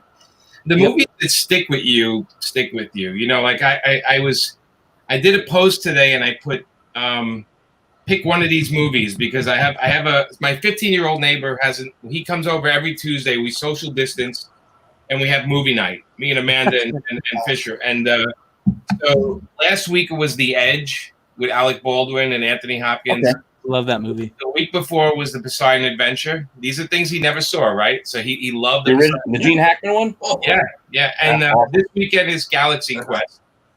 I love Galaxy Quest. It's classics. And then next week is Long Kiss Goodnight. It's Long Kiss Goodnight, Conan. Ooh. And then and then that one with Gina Davis where she's the mom spy. What is that? The Long Kiss Goodnight. Yeah, Long Kiss Goodnight. Yeah, Conan and so I have these lined up for him because he hasn't seen any of them. It's weird. It's weird when you're talking to the younger generation and you talk about and you say a movie that like was so instrumental to you, and they go, "Yeah, I've never seen it." You're like, "What?" Oh, and I remember doing that as a kid to my parents. He's like, "What is Conan? What is Conan?" And I'm like, okay, Conan's going to be a good one. You're going to like this one because it's got a little TNA. It's violent as hell. and it's got the greatest soundtrack ever. You're gonna love it. And Arnold is unbelievable in it, but it's funny because like I said, these movies stay with you whether they're hits or not. Long Kiss Goodnight didn't do very well, and even Conan to a point was not a huge hit, but it'll be a movie I'll watch till I'm dead. Classic. I'll be in my 90s and going, Conan, put it on. Yeah. Oh well, that's awesome. That's great. I worry that the comics are the same way. Brian, you were saying streaming. Streaming is where a lot of the money comes from now too, and we may find that that floppies start to go by the wayside for people reading comics online. But that doesn't mean people still aren't enjoying the media. They're just consuming it in a different way. Yeah, that doesn't make it less successful. No. I mean, we're also we're tactile people. Comic people are tactile. They want need it in my hand. Also, comic book. I mean, comic books are one of the few mediums like a novel where we can read at our own speed. We control the speed that the information's brought out to us. Meaning, if we want to look at that page a little longer, we can look at the drawing. We can go. With TV and movies, you don't have that, right? The pace is predetermined, and you have to absorb. Yeah. But I think there'll always be people that want comics. I just think that it's hard to get certain people into comics. I got to be honest. I was been watching that. You guys know what Quibi is? Yes, the little 10-minute, short 10-minute. Yeah. Yes. It's not doing well at all. I mean, they launched it and it's not doing well at all. And they said, and it was Jeffrey Katzenberg's company, and he was talking about how he's making it for phones. And I said, yeah, but people want to look at things on their TV too. And they want to, and it was only for a phone or a small pad, and now they just made it so you can go up in size with it. Like they had to change it because people weren't downloading the content, even though they spent billions of dollars on this thing. Oh yeah, they have they're doing TV shows with big names, stars, all kinds of stuff, and I thought it was just because they figured, 10 minutes, people have a shorter attention span, right, so this is going to work great. I didn't know that they were just queuing on the phone and stuff. Well, they figure most people have phones, people travel, they can watch 10-minute things. But I also know we like to invest in things. So, I mean, I've been watching, I'm on my 5th season of Justified. I never watched it before because I'm home. I'm like on my 5th season. I'm like watching it. Like I have to have more. I need some more hillbillies. I need some more crazy drug hillbillies. You'll get it too. Don't worry, it's coming. I love that show. I love it too. I mean, everybody's great in it.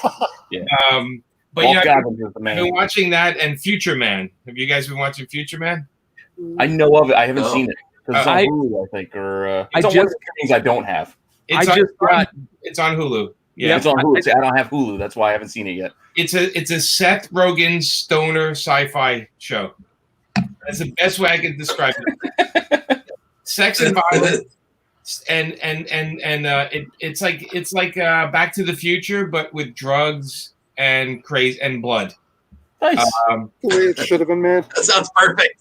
That sounds perfect. It is ridiculous. It is ridiculous. I highly recommend Future Man. It's just. Nice. I'll give it a try. This is going to sound crazy. People hate me for this, but I just started watching Breaking Bad. I never got into Breaking Bad, and I just started watching it. And I think that's another kind of one of the things that's amazing. And Jimmy, you're kind of keying on this also with talking about how, the being quarantined has made us not only like watch some of these old movies, but go through our old collections and stuff. So I just started watching some of these things that I would put in the back of my head when people would say, you got to see this. I would kind of key back into it. Yeah. So I'm going to make you feel better, Brian. I haven't watched it yet. Thank you, sir. Thank you. It's on my list of things to do. I have it all queued up all season, but I have like things my wife loves comedies, right? So we've been watching 30 Rock again because it's just wonderful. And all the news is so depressing. It's kind of nice to watch something a little light. Yeah. It's really weird, but why is 2.5 Men like I see that and I have to watch it. I don't know why. There's so many shows like that, and I think movies were like that. I remember like there's certain movies that are so good that when we would be flipping through the channels, we would stop and watch a movie like halfway through that has commercials. Like if I ever saw Shawshank Redemption on cable, I'm watching it. Yeah, I don't care if there's commercials and it's not. There's unless it's on like there's certain channels that have a commercial every 3 minutes, and I can't do it. I start losing my mind. Sundance Channel. I was just watching Quick and the Dead on it, and it like when they start blowing up the buildings in the town, it went to commercial, and I'm like, what? I'm like that's a crime against humanity. But the half hour, like the sitcom, like 30 Rock is a great thing to pop on while you're eating.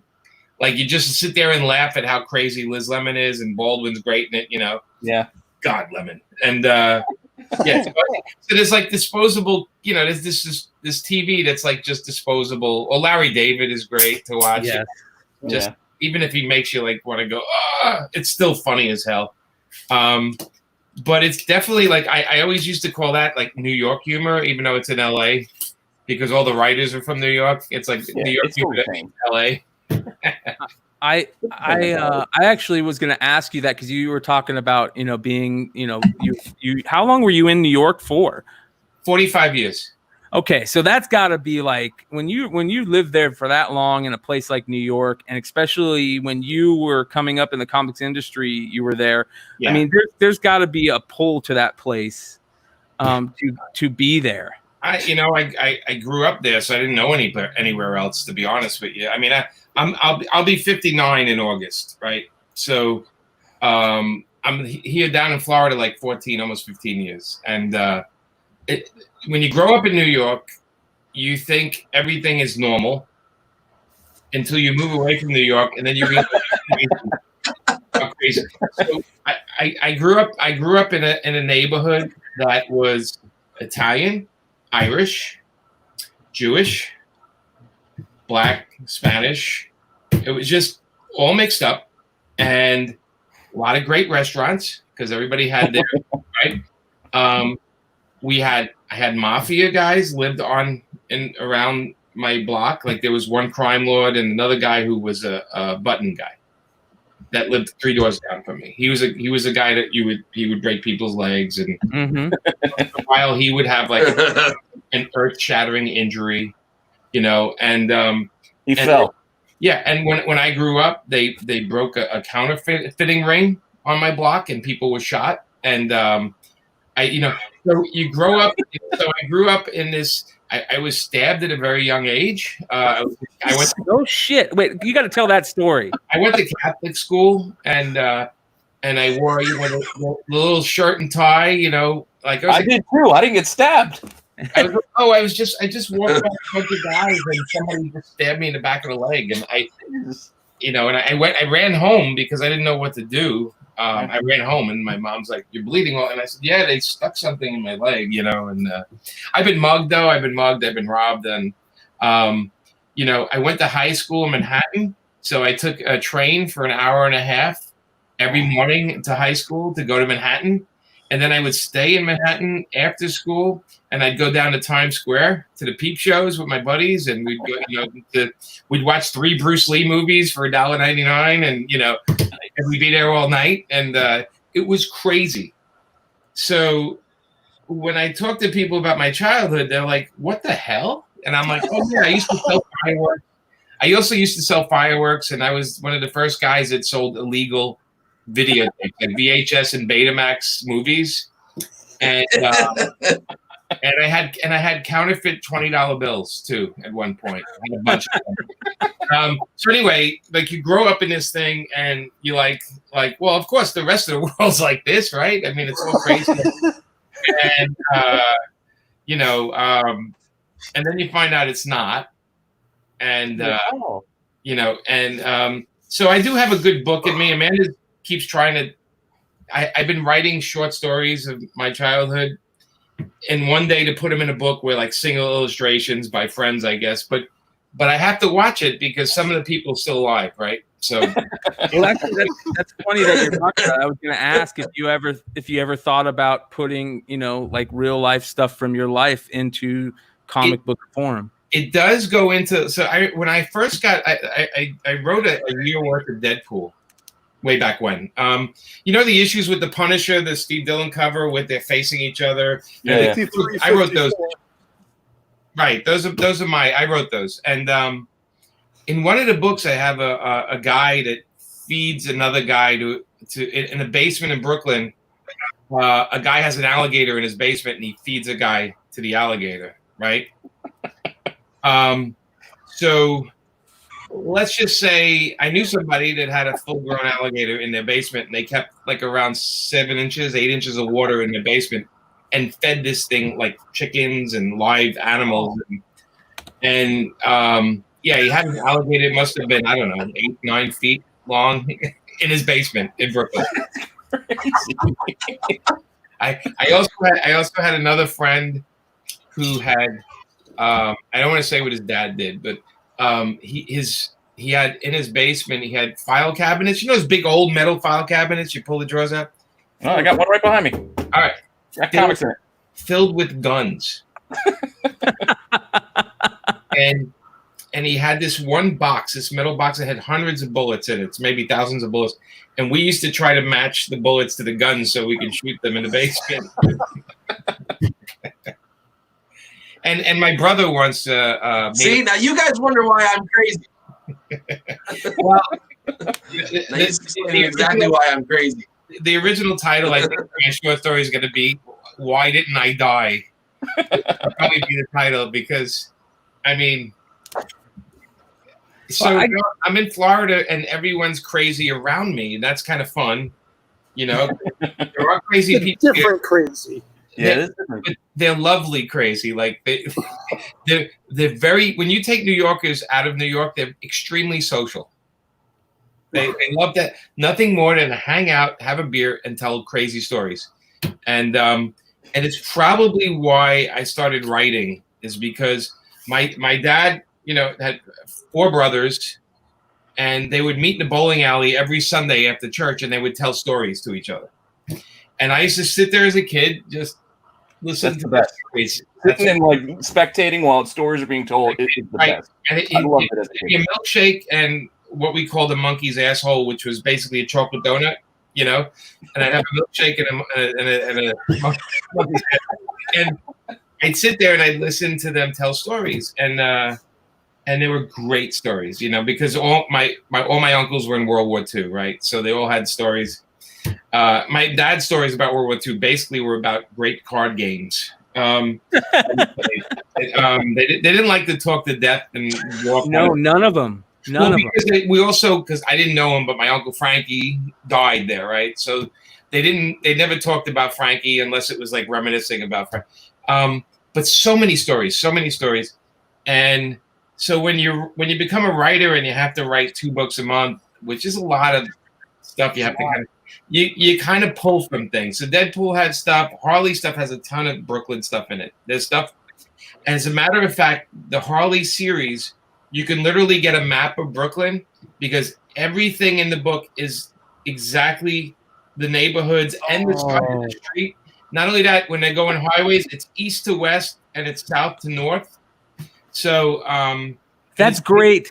Yeah, and it's funny because there's an actual Coney Island museum in Brooklyn, and I put Harley's house as the museum, and those guys there love the comic because they keep seeing little things I put in there. But again, that's what gives the book this extra world building, you know. Like this world feels real because when you're down the beach, the aquarium's right there, the handball courts are right there. There's Brighton Beach with all the old Russian guys. There's this. So it feels like, so our first, you know, good like 60 issues of Harley, we actually built the whole area. There's an issue where we actually shoot bags of animal shit at the DC Comics building in Manhattan. And we gotta away with it. It's an issue where you see, I swear to God, Dan DiDio and Jim Lee talking about the next New 52, and then the shit hits the windows. And Amanda's figuring out how to where, because Harley has a catapult on the roof, so she figured out how far it angle. Trajectory of the poop. What's it? what's the? Do you remember the very first thing that you ever had published, like in your very first professional work? It didn't have my name on it. It was in Invaders number 41. I did backgrounds on it over Frank Robbins, and it was under Chick Stone's name. Chick Stone was a Kirby inker back then. It was 1978, maybe, or 79, probably 78. I was in high school. How old have you been? I don't know. Wow. How old are you in 11th grade? I don't even remember. 16, 17? Yeah, 16. 17. Yeah, I was... The teacher pulled me aside and said, there's a guy that needs help doing a comic. You're the only one in the class, I think, that can do it. And I went to Queens, and there's Chick Stone in his window smoking a cigarette, inking a comic, and he gave me a page to do the backgrounds for and $5. And I inked it up. I brought it to him the next day. He hated it and fired me. Wow! So I made $5, and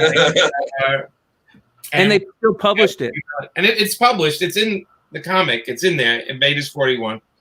It was my first thing I ever did. And then there was I inked some Howard the Duck magazine over Gene Colan. The first 2 or 3 issues, I worked with Dave Simons, but I didn't get credited. And then later on. Then I turned 30 and I just started, let me get back into comics again, because I got out of comics. I said, there's no money in this. And I started up again with Mark Texera, doing backgrounds with Mark Texera. So if you look at like Ghost Rider 6 and 7 and Punisher, I don't know, the text issues, you'll see like a truck in the background that says Palmiotti's Pickles, or you'll see my name. My name is in there. Because I was just getting started, and I was... I worked for Tex on a bunch of books, and I said I'll only ink them if I can go up to Marvel and do them. So I'd go to Marvel after hours, 5 o'clock on. I would sit there in the bullpen and I'd ink pages, and I'd work on my own art, and I would drop off copies in all the editors' offices. And eventually they started putting a face together with the copies, and like, oh, you're the guy that keeps dropping the copies off. You need to work on this. You need to work on that. And I would go work on it and do new samples. And then, I would be sitting there, and they'd say, "Oh, look, we have X-Force 1 by Rob Liefeld. This looks like a butterfly humping a building. Can you make it an explosion? Because it's supposed to be an explosion." And I'm like, okay. So I'd sit in the bullpen, and I'd do stuff. So they were giving me all these little odd jobs to do. And eventually they had a book that was running late. And they said, "Hey, can you do this issue of The Punisher in like 4 days?" And I'm like, "Yes, I can." And then I would not sleep for 4 days. Mountain Dew diet,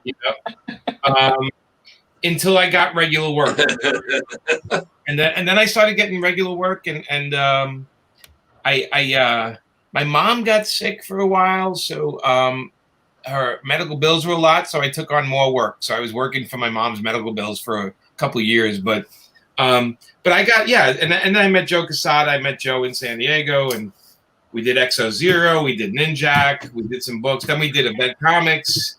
Then we did Marvel Knights. Then he did his own thing, and I went into writing, and that's what I've been doing ever since. So yeah, I find it fascinating to hear creators talk about their very first work and how they got, whether they're uncredited or credited, the stuff they worked on initially.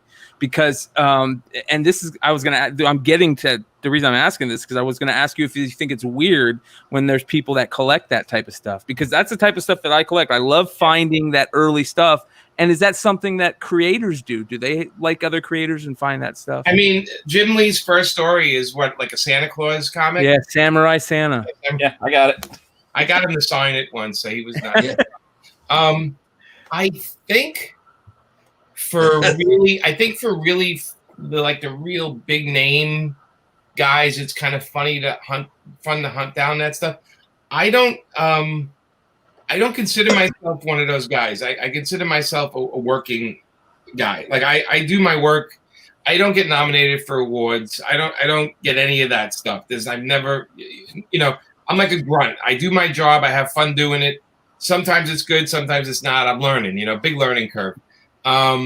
But I think like for the bigger guys like a Todd McFarlane or Jim Lee or even Darwin Cooks and those are guys people hunt down. Fazetta, they hunt down stuff. I don't think I'm the guy they hunt that stuff. They do it with Amanda. Like they'll find old Barbie comics and she'll be like, yeah. I was gonna ask. Yeah, I figured that there's certain people that just look at their old work, or it might make them remind them to want back and like, oh man, I hate looking at this. Yeah, I mean, I people bring me the first books I've inked, and I just look at them as like, oh look, I learned while I was getting paid, because boy, that sucks. But I was learning, and even with my writing, it's like, when we were doing Jonah Hex, Justin and I were killing ourselves trying to be authentic. The language is correct. I learned how to ride a horse, and then I went out and stayed in a ranch, and I did all my research, and I bought these books of Civil War letters to home, and so that's how I learned all of Hex's language. How he spoke I based it on the letters that soldiers wrote home, during the Civil War, so the language would sound right. Deadwood is like Shakespeare, but it's not accurate. Right. And then most Westerns, they just like how we speak, and they just add a drawl to, they speak a little Southern drawl to everything. But actually the language is very eloquent and very, to the area that people were born. It was very distinctive, sort of like my Brooklyn accent as opposed to how you guys sound. So for me, me personally, I think I'm still learning. So I'm working very, very, very hard all the time with my research and my, trying to do the great job all the time. Because I read other people's comics and I love them. And I'm like, okay, I'm not the guy you hire for the JLA. I'm not that guy. Because you don't even want to give me like Batman for too long, because I would make it all about Bruce Wayne and prostitutes, more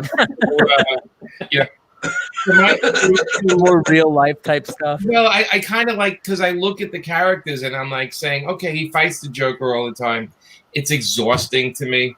Honestly, I could care less about the Joker. I could care less about who Joker's right-hand person is. Harley already did it. If there's a new one, who cares? Like it has no. It's nothing wrong with it. James, I'm sure, is going to, Punchline's going to be a great character, whatever. But I feel like I parked in that parking lot so many times. I have nothing new to bring to it. And when we took on Harley, Amanda and I changed Harley, because I said, I'm not going to do this girl that's an abusive relationship with the Joker, same thing over and over. I got to get her out of there. Let me bring her into Brooklyn. Amanda said, why no girl wears the same outfit, so I'm going to change her outfit every issue. I'm like, yeah, great, And then she did one that looked like roller skating. I said, let's make a roller derby. Why not? We just kept throwing stuff out there. And part of that is always because you live with the character. Like, you get into the character's head. What would they like? Harley would like her friends she'd be friends with burlesque people. If Harley was a real life person. So it made sense in the book. We put a burlesque down in her building, and it's like we did like this stuff that made sense, because not everything makes sense. I mean, Flash would be a hard character to write because all he does is run fast, Yeah, you want somebody that right. So they have to do these substitute things with time travel and this kind of Flash, because honestly, he runs fast. I would have a whole issue where he's stuck at the post office, that would be, I would try to deconstruct him a little bit. And I'll tell you, the flip side of that is like a guy like Darwin Cook knew how to get right to the heart of the character. Boom. Yeah. That's the reason I love that character, and Darwin would nail it like that. New Frontier is every reason why we love those characters in one book. Yeah. So he had that, like, and it's funny because Darwin and I, were very close friends, and I mean, he drew a whole bunch of Jonah Hexes for me, and one of my all-time favorite books. There you go. Yeah, it's every page is wonderful. Yep, absolutely gorgeous. Honestly, it's a how-to book for every DC writer and artist from now on, and sadly, they don't listen to it. Yeah. Yeah. I mean, it's great. It's great. So part of me writing is knowing what works for me and what doesn't. That's why a Jonah Hex or a Harley Quinn I can do all day long. Deadpool, I get it. I like humor. Humor's tough to write. So who are some of the newer guys that really kind of you are making you excited about what's coming? Is there anybody out there that is making you going? I like what Sean Murphy's doing. I like Sean's stuff. Sean's like, to me, he has another view of everything, right? He has his own view to it. I don't have a lot of people. I like some of the stuff Tom does, Tom Kang and Scott Snyder, and they all have like their voices, which I like. But I gotta be honest with you, I probably watch more movies and TV than I do read comics. I read a lot of comics, but there's no one particular writer that does it for me, because I find when they jump to certain characters, it's like not a great fit. Yeah. Or he was great on this book, but on that book, that's not the right character. Or it feels forced to me. And I already have, because I've been reading comics for a billion years, I already have the voices of the characters down. So when I read something that's not the voice I know, it's hard for me to get into it. Yeah. And like you said earlier, it's tough with the pacing these days. I don't want the story to be stretched out over 6 issues. Just tell me the story. I only got a limited amount of time to read. I'd like to get the whole story now, not just all right, I got the first 10 minutes of the story. Now I got to wait 6 months to see the end. The deconstructing I think it's a weakness, because, if I have a good idea, I can blow that up into 12 issues. Why? But it loses something. It loses. I don't know. I kind of liked writing Jonah Hex because it was done in one. And I write these little Wonder Woman things. I've been writing some of the digital first things where it's 16-page stories and it's like a ton of story. But that's also, people pick on my stuff. They say it's too much to read. I get that all the time. I read your books, but there's a lot to read. And I'm like, go figure. It's a comic book. I think that's an odd thing to complain about. I get too much value out of your work. Yeah, you're giving me too much. You ever see the Jeff Loeb, Tim Sale stuff? It's 2 panels on a page, and Batman goes, "Stay down." And the joke is like, "You wish." Yeah. I get it. It's so great to voucher for that page. Look, here's 3 more. But again, it's familiarity. I've read all these stories before. Batman's a tough character for me because I've read all the backstory. Same thing with Superman. I love Superman, but we need to get him away from superpowered people, because he's a guy that has powers. He can't do anything to the weather. He can't change natural disasters. He can't change people's minds. So Superman should be a character that's the most frustrated character in the DC universe, because he's got all this power and nobody cares. You know what I mean? It's there's a lot you can do with Superman, but everybody goes back to the same. Eventually we have Lex Luthor again, and we've all been reading comics for a while. Yeah. I think that's why a lot of people that have been reading are just as frustrated as you are, I think. Yeah. I try new ideas. That's my Kickstarters are me trying out some weird ideas. That's a great thing to bring up, because we see a lot of creators that are going to the Kickstarter now, as well as doing the mainstream stuff. And the Kickstarter stuff just seems genius at this point for some of the stuff that's coming out of there. What are your thoughts on being part of that? Well, I think I was one of the first mainstream people to do a Kickstarter. I'm on my 13th one right now with Pop Kill. It's got 2 more days left, I think. I was going to say, that's going up on the site tomorrow. Yeah. I appreciate it. The thing with the Kickstarters is I can do whatever I want on those books. Sex, violence.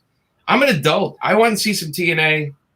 I want crazy situations. If I want to blow a guy's head up and then have a guy run and slip on the guts, I don't want to have an editor tell me, you really can't do that. With people, we have an established character. If you have him giving the finger, people are going to pull the image off and make T-shirts, and then we're never going to hear the end of it. I'm sick of that. I gotta be honest with you. So the Kickstarters of me experimenting. I try an idea, we throw it out there, and people like it. I've gotten really good responses. I'm a real pro with the Kickstarter at this point, and I'm helping like 800 people right now with the Kickstarters. But a lot of people are forgetting that they have to finish the book, or they have to deliver the book, or my books are done. So when the digital is delivered the day the credit cards get charged, you get your digital book. The paper one takes 3 or 4 weeks because I got to go to the printer. But I think it's just another platform. Look at Sean Murphy put his book up yesterday.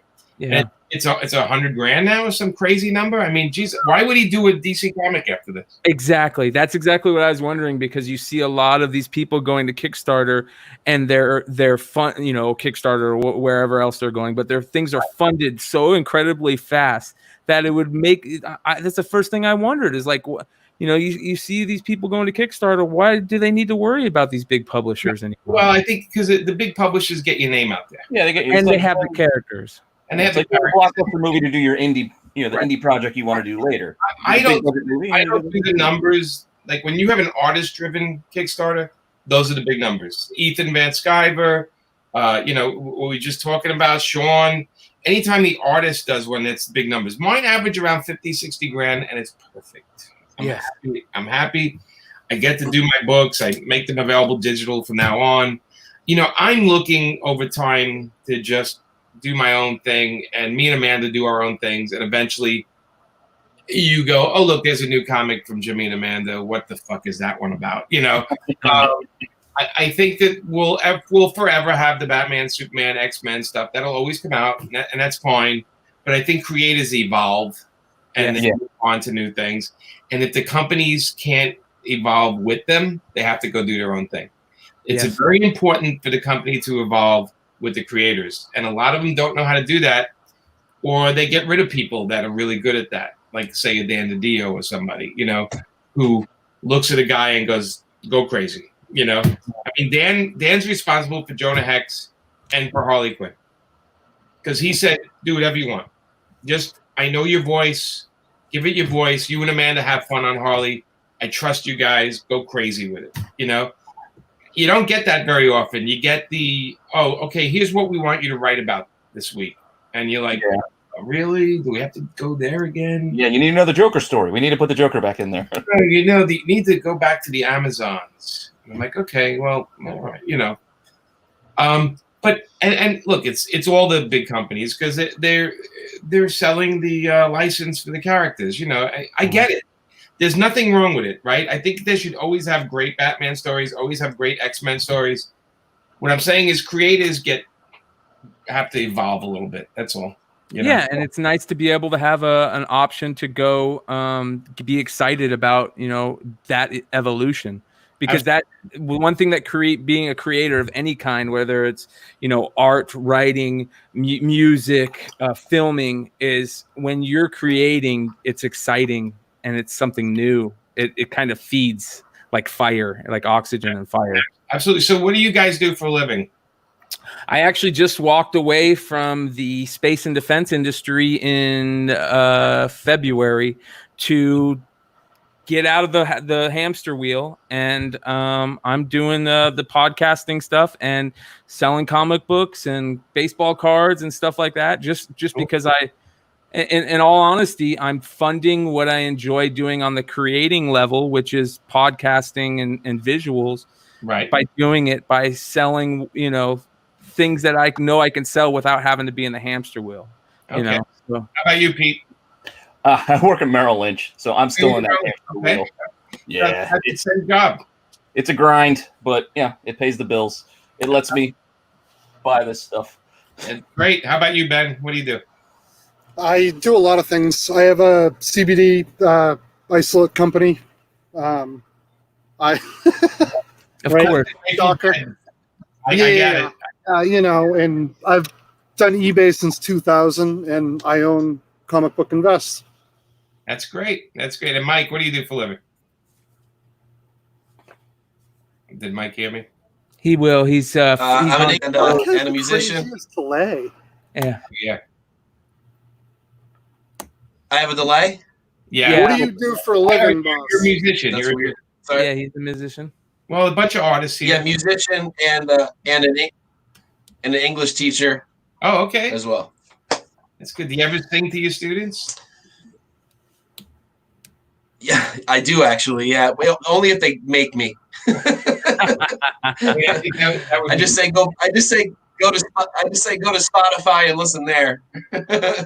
Hey guys, I have to actually go.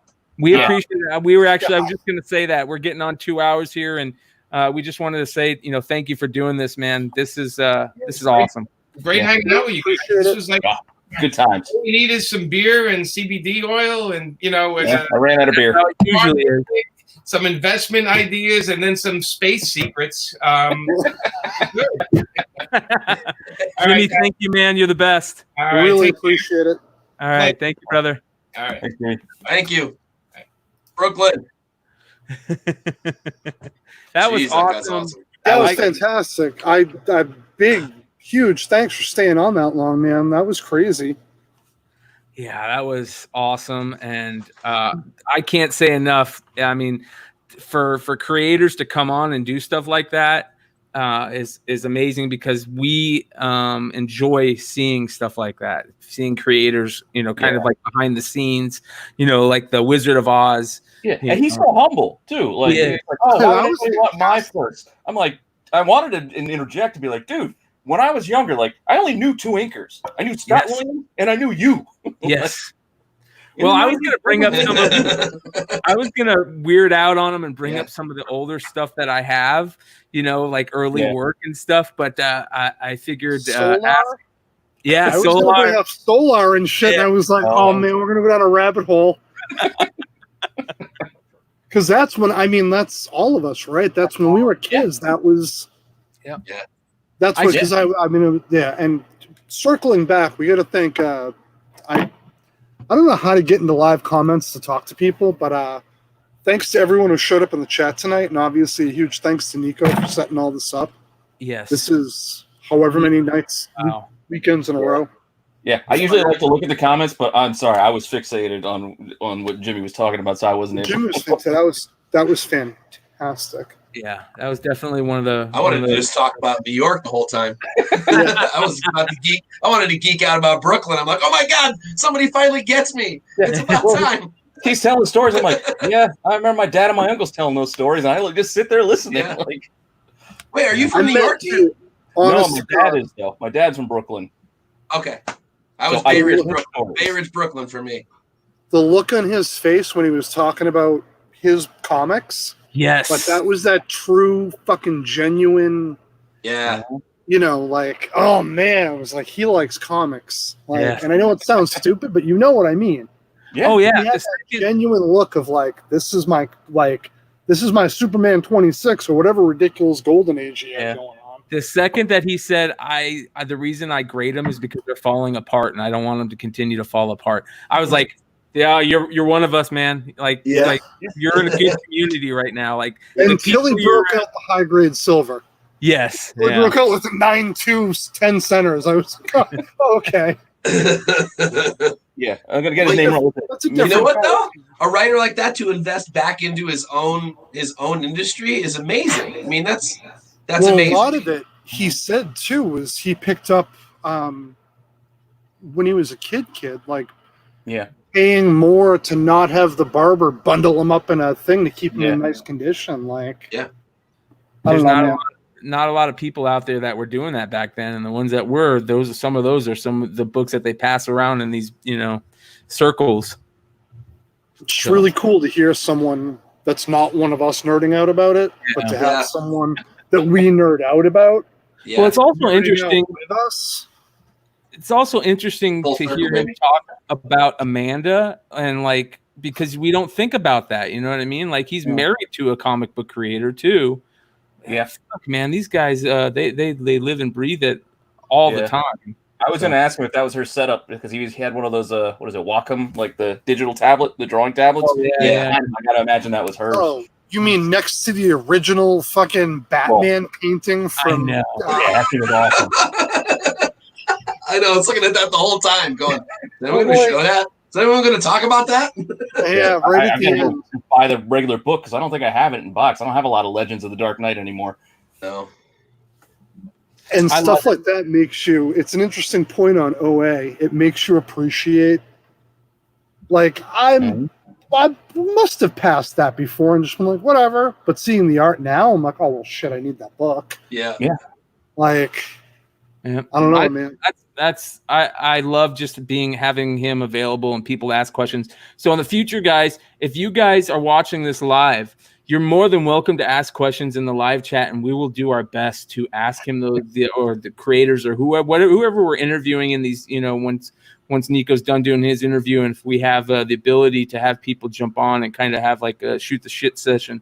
If you guys have questions, definitely ask them, and we will do our best to answer them, have them answer them for you. Man, crazy. Yeah. Anything else that you guys can think of? No, we're live. We're live. Yeah, we're still live. Thanks again to Jimmy. Thanks to Nico. Thanks to you guys. Hell yeah. Thanks everybody. Thanks to everyone in the chat. Yep, for sure. All right, guys, we're going to call it a night. Thank you. We will see you next time.